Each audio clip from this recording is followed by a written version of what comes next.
Yo, what's up guys, it's Lee here, and today's my first video. I'm doing it on a bit of Need for Speed today, and I'm going to show you the best drift tune setup for a Nissan GT-R V-Spec, the 1999 version, commonly known out of Fast and Furious, Paul Walker's Nissan GT-R.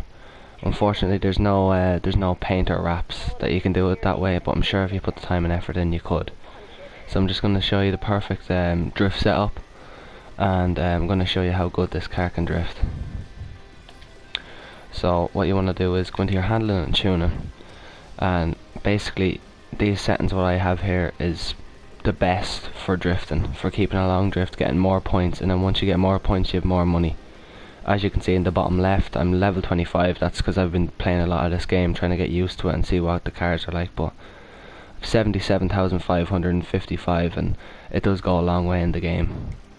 So what you want to do really is have the settings exactly like this, and keep the brake and drift assist on, because if you turn it off you're just going to go everywhere in the road when you're trying to drift and you won't get as much points. So you keep the differential in the middle, so you don't have it 2 to the back or 2 to the front, because then the brakes are just going to lock up and it won't go very well for you. The brake strength, keep them middling as well, because you don't want them less, because it'll be you tap the e-brake and you're going to skid, or if you keep it more the brakes are just going to lock up. You keep the brake bias as well in the middle, so you're not having too much of the horsepower being brought down from the car. You keep it in the middle, so you don't have to you don't lose the horsepower in the car when you're trying to go around the corner. Keep the traction more, so you don't lose your tire traction in rain. Keep the handbrake strength in the middle as well, because you don't want to be just tapping the e-brake and you're going everywhere.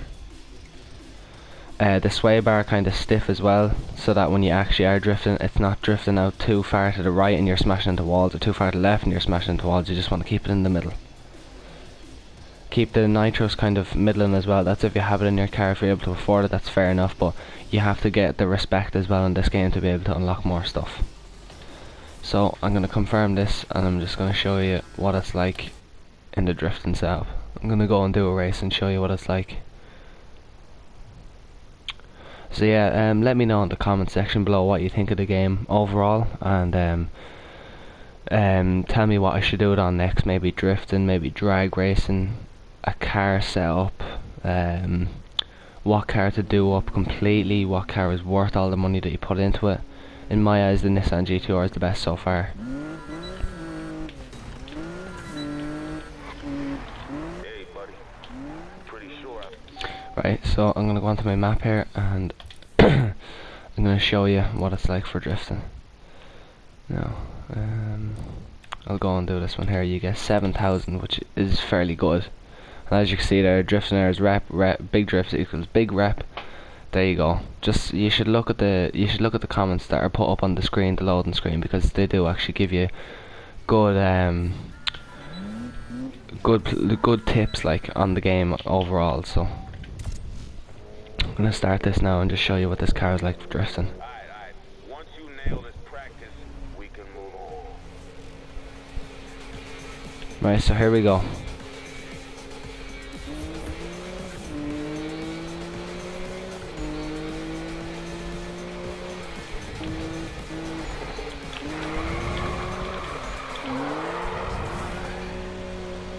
Just getting a bit of power going through that corner.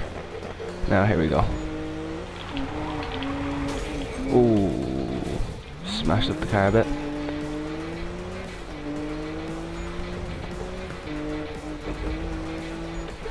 Now here we go.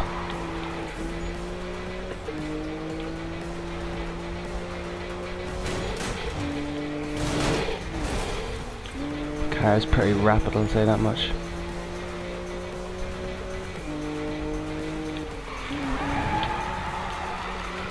There we go.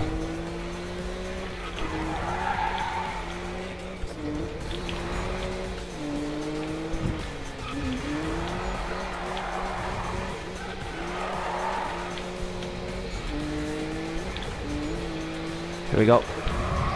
There we go. I'm not liking as well in the game with the way there's no manual setting, that you can kind of just keep it in second gear and just rip it out of it, but at the same time it's good. But hopefully in the next update they do something with the game that you can change it to manual. Here we go. Use a bit of nitrous, get a bit of power going down the hill.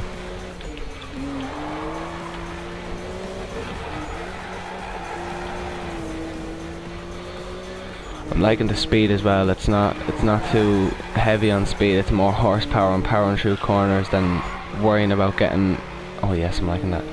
Rather than worried about getting the power going through, like going to max miles an hour. It's a bit pointless in a GTR when you're trying to drift and you're trying to win races. But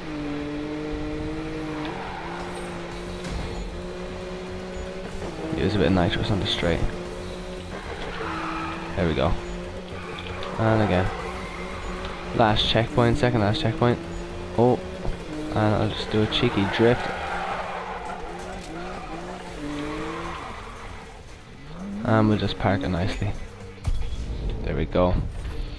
Yeah, so there we go. Completion time 2:20. So that's my drift setup so far. So hopefully you guys enjoy, and like and comment anything, whatever you want to do. Maybe give me a cheeky subscribe as well if you want to. So thanks for watching, guys.